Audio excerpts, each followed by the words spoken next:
Politics is a very difficult game here in the United Kingdom, but what you do find is there are those that do and there are those that don't. And this particular story today, we're going to see two sides of that story, and more importantly, why one party is seemingly always on the losing end and why. Hi, good morning, Neil Sean here in the very heart of London today. This particular story will appeal to quite a lot of people simply because it focuses on the world that we all talk about now, which is woke and cancel culture. Now, our Foreign Secretary, Liz Truss, a rather formidable lady, met her, been to the studio a few times. People are often saying that she's mirroring or trying to market herself as Margaret Thatcher. Totally disagree. She is just what she is, a rather formidable lady, knows exactly what she wants to do and speaks her mind. And recently at the Tory party conference up in Blackpool at the Winter Gardens, she spoke about the need for stopping the removal of statues and historical things, name changing, that sort of stuff, pronouns, you get the picture. She basically said, how has this engulfed society?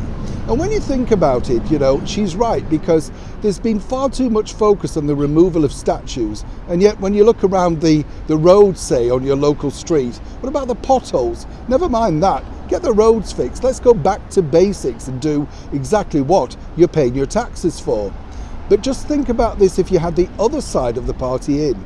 These two ladies here, yes, Yvette Cooper and Annalise Dodds, recently failed to disclose this particular burning question.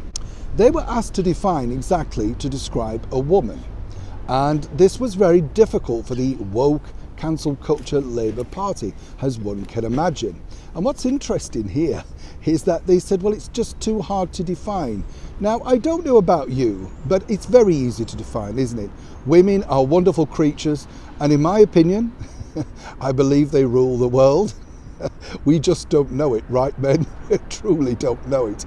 But on a serious note, women are women, and that is it. There's a man and a woman. And I think what's more interesting is when you say you can't define a woman, well, that's like saying, well, you can't define anyone. So if you can't define anyone, how can you possibly make government decisions? And I think on a more serious note, obviously they're tiptoeing around all of these issues of the day. They want to be seen incredibly woke.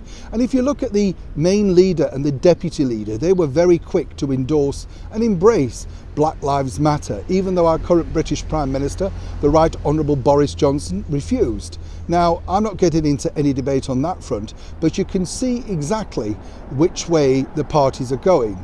And more importantly, it's all about leadership, isn't it? Skill and leadership.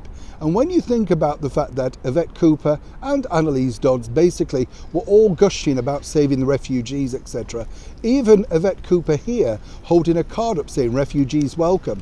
Well, we did a double check, and we're trying to find out exactly how many refugees were welcome with her and, of course, her former Labour Party husband, which is, of course, now the TV presenter, Strictly Come Dancing star, loosely speaking, Ed Balls. And so far, we can't find any trace of it. Now, to conclude this particular report, if I'm wrong, please, Yvette, Annalise, Ed, do get in touch. But for now, I think Liz Truss is winning the battle of who exactly you want speaking for you. Neil Sean in the very heart of London.